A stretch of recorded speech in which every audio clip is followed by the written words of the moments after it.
Hello and welcome back to the Letterbox Podcast, the place where people share the letters that really mean something to them.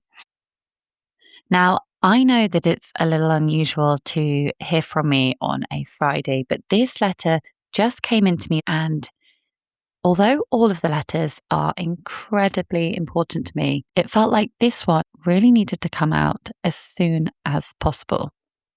This letter has come in from the incredible Sophie. She's a PhD student in Newcastle. She has an absolute passion for all things ornithology and a love of the outdoors.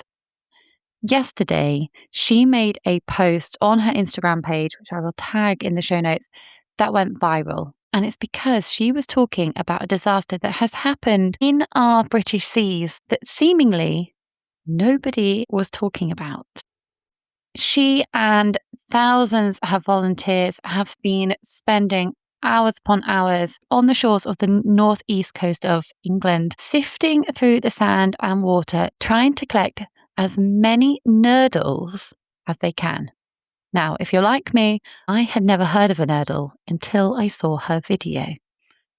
Recently, two vessels collided in the sea. One of them was carrying a couple of cargo containers with billions of these tiny lentil-sized plastic beads, essentially, that have spilled into the sea. You can understand why something like this can be particularly damaging to marine life.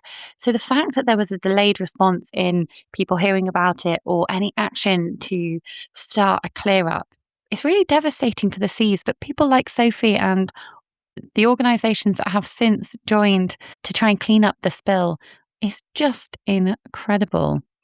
So I wanted to share her letter with you today because although this is a devastating environmental disaster, what Sophie has taken away from it is really positive, because she said she has seen communities and people come together to make a difference. And in times like this, finding the positivity is what is going to keep people motivated to keep going and cleaning up and being part of something really worthwhile. So thank you so much to Sophie for raising awareness and bringing this to people's attention and sending in this letter today.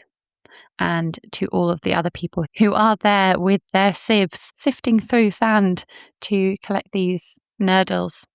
You are all amazing.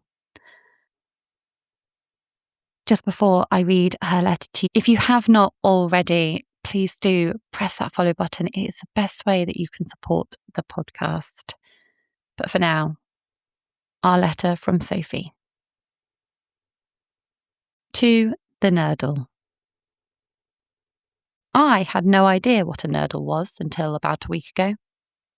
From the start, it sounds like something I could be described as a nerd who loves Wordle. Alas, these nurdles, although cute in name, are polluting our planet. Some people are born with nurdles, some have nurdles thrust upon them, and I have been thrusted.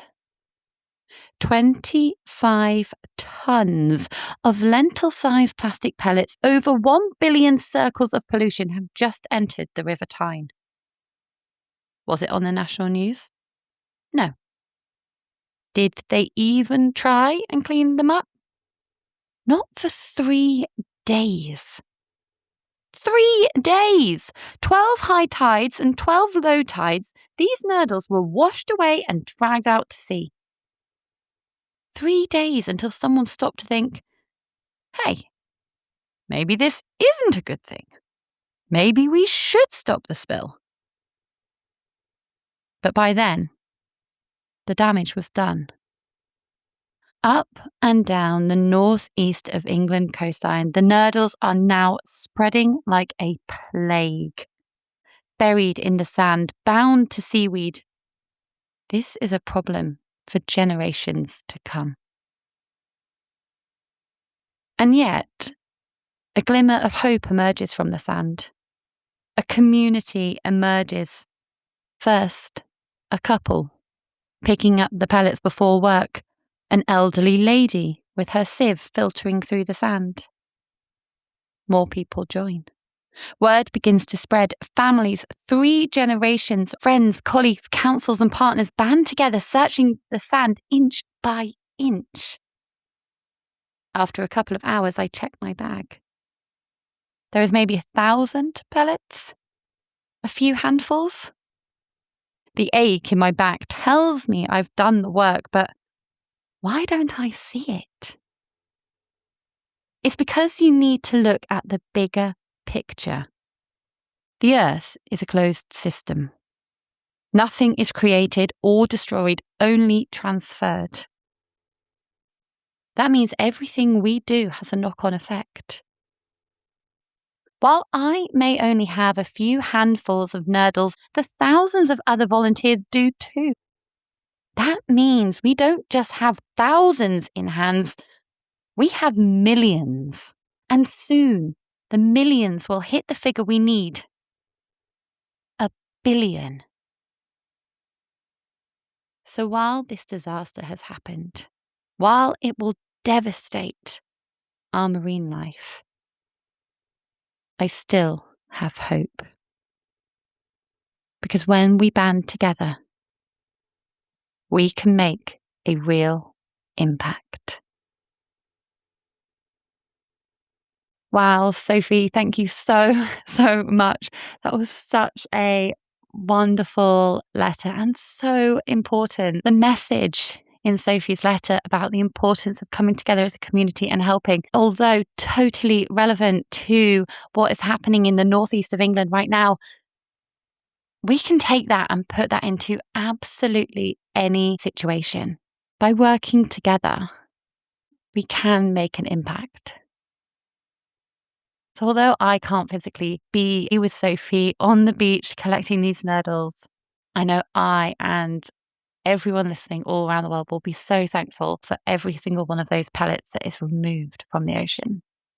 Please do head to Sophie's page. She is documenting what is happening live on the beaches, and it is fascinating to learn about and watch. Outside of that, her photography is beautiful. I actually used some of her photography in one of my Instagram reels. Let's go and check her out. Go and support her and anyone else who is on the beach right now, scooping up nurdles. You are all absolutely amazing. And anyone who is out there doing anything to help the environment, you are all superstars. Thank you again to all of you for listening to the Letterbox Podcast. If you would like to support the podcast, the very best thing that you can do is to press the follow button wherever it is that you are listening from. If you could go and send a link to someone who you think might enjoy it too, that really would mean the absolute world to me. And I know it does to the people who've written the letters as well. So until next time, look after yourself and let's celebrate the people who are working tirelessly to protect our planet. Sending you all so much love.